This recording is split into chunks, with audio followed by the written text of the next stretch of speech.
Привет, друзья! Добро пожаловать на самый жаркий канал. И я сегодня вместе с Андреем от компании EasySteam презентуем вам новую торговую марку и отопительную печь. Как называется? Mount Ford. Что это такое, Андрей нам сейчас расскажет. Насколько вы знаете, мы каминами тоже занимаемся, поэтому, Андрей, готовься к сложным вопросам. Я здесь. Итак, что это такое? Это отопительный дровяной камин. Номинальная мощь составляет его 8 киловатт, КПД 83%. Показал очень хорошие результаты в ходе испытаний. То есть этой мощности достаточно, чтобы отопить помещение объемом от 80 до 160 метров кубических. Двухэтажного или одноэтажного? Одноэтажного. Или двухэтажного, но чтобы не было большого перекрытия, чтобы воздух свободно мог циркулировать.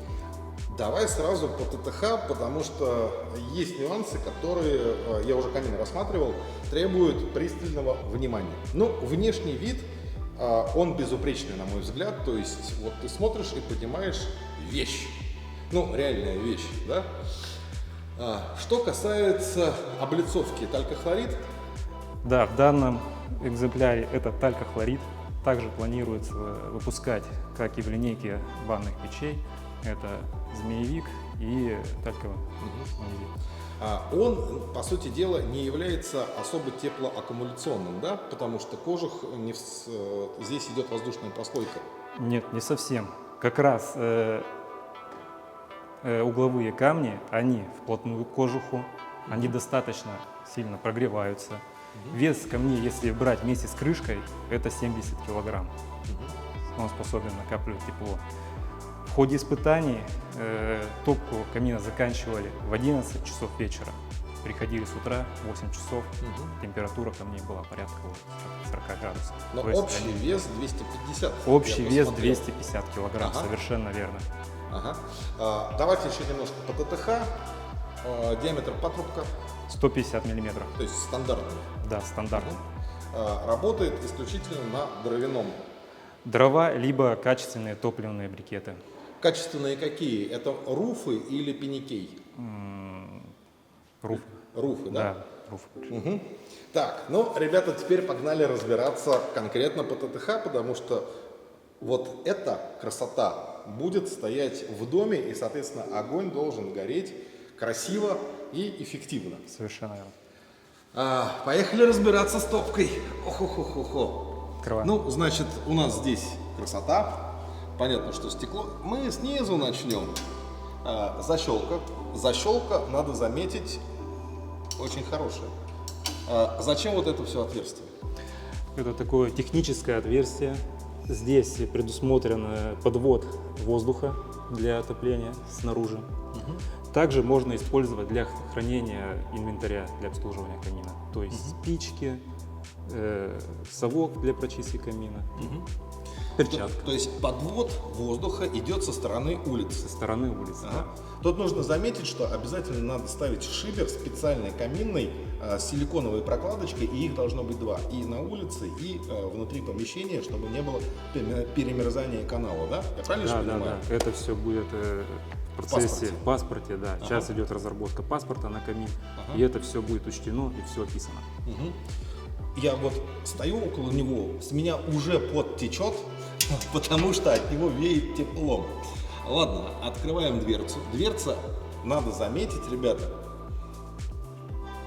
то есть она самозакрывающаяся. Сама закрывается. Да, я хочу примерить, если брать европейские стандарты, то камин без самозакрывающейся дверцы в Европе не пройдет. Так, поехали рассматривать, как топка работает. Насколько я знаю, если мы возьмем топовых производителей, Брюнер, Хокстер, да, каминные топки, они все работают на подовом горении. Здесь тоже подовое горение. Футировка чем? Футировка шамок. Толщина? Толщина 30 миллиметров идет верхняя и боковые плиты. Нижняя и торцевая плита 20 миллиметров. Теперь, что касается подачи воздуха. Я так понимаю, что регулировка, так же, как и у каминных топок, элементарная. Выдвинул, задвинул и сколько тебе надо. Да.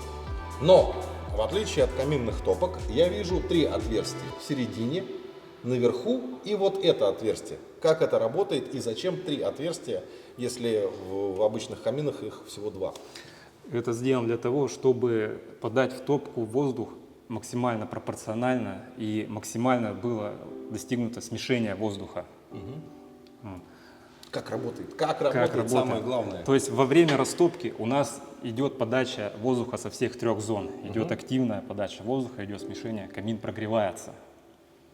Постепенно, когда уже достаточный слой углей, когда мы переходим уже в номинальный режим топки, у нас задвижка задвигается. Мы смотрим по огню, как он будет реагировать. Огонь должен быть медленный. И как раз в этот момент средняя часть подачи отключается воздух. И идет подача в верхнюю зону и в основном с тылу, чтобы горели именно пиролизные газы. Ребята, я прошу прощения, у каминных топок их тоже 3, просто у каминов он идет еще снизу подача для обдува. Я еще объясню такой момент. Ага. Если вы заметили, здесь имеется такой отбойник. Это отбойник не только для того, чтобы у нас не вываливалось зола, он еще играет роль дефлектора. Смотрим. Идет воздух, спускается по стеклу, ударяется отбойник и идет завихрение. И уходит наверх. Да, на пламя. Именно в центр горения дров. Андрей, сразу вопрос и достаточно каверзный. Насколько я вижу, глубина топки здесь буквально сантиметров, наверное, 30. 30, да. И так тоже где-то примерно 30.